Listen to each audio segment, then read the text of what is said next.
Imagine this. You're at a gathering, you say something, and suddenly, silence. People look past you like you don't even exist. It's like you're a ghost. Why does this happen? Is it just bad luck, or is there something deeper going on? Psychologists and famous authors have studied this phenomenon for years, and today, I'll break it down for you, using real insights from books like How to Win Friends and Influence People by Dale Carnegie and The 48 Laws of Power by Robert Greene. By the end of this video, you'll know exactly how to command attention and make sure people never ignore you again. Why do people ignore you? Let me tell you a quick story. Back in high school, there was a guy named Zane. He was a nice dude, always trying to be part of the conversation, always available, but somehow people never really noticed him. Meanwhile, there was another guy, Allan, who barely spoke, yet everyone paid attention when he did. What was the difference? Here's what Zane didn't realize. The law of social value.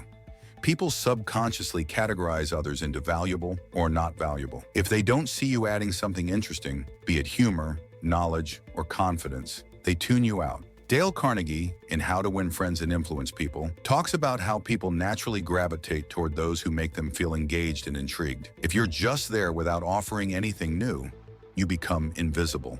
Trying too hard backfires. Ever noticed how the guy who always tries to be funny ends up being ignored? That's called social overcompensation. The harder you try to be liked, the less people respect you.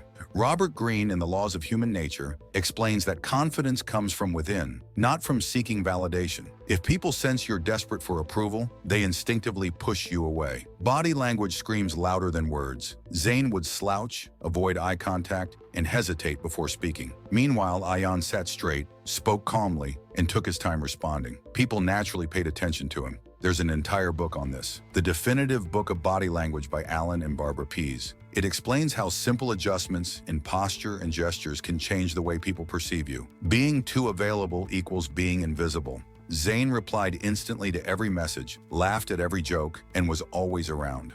Allan? He was busy. His time felt valuable, which made people crave his attention more. This aligns with the 48 Laws of Power by Robert Greene. One of its laws states, use absence to increase respect and honor. If you're always available, people take you for granted. How to make sure people notice you? 1. Become a value provider. Don't just exist in conversations. Add something unique. Crack a joke, share an interesting fact, or give a unique perspective. People respect those who bring something to the table. 2. Master the magnetic silence. Want to grab attention? Try this. The next time you're in a group, don't rush to speak. Instead, pause, let your presence be felt, and then talk. The silence creates suspense, making people listen more. Susan Cain, in her book, Quiet, The Power of Introverts in a World That Can't Stop Talking, explains how some of the most powerful people in history, like Steve Jobs and Barack Obama, use silence as a tool to command attention. 3.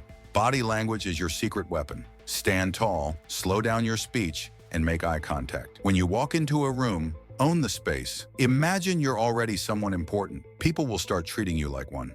4. The scarcity effect. People want what they can't have. If you're always available, people take you for granted. Be a little unpredictable. Don't reply immediately. Don't say yes to everything. Let people miss your presence. Robert Cialdini, in Influence, The Psychology of Persuasion, describes this as the scarcity principle. The rarer something seems, the more valuable it becomes. 5. Flip the script. Make others feel important. Want people to pay attention to you? Give them your undivided attention first. Ask deep questions, listen intently, and people will naturally be drawn to you. Again, Dale Carnegie emphasized this in How to Win Friends and Influence People. If you make people feel heard, they will remember and respect you. Conclusion. Remember Zane and Allan? Zane stayed ignored because he tried too hard. Allan understood the game. He provided value, controlled his presence, and had confidence. If you apply these techniques, you'll never feel invisible again. In fact, people will start craving your attention. And as you saw, all of this isn't just random advice. It's backed by some of the most respected psychology books in the world. If you found this helpful, stick around because we're diving even deeper into psychology in upcoming videos. Stay smart, stay confident,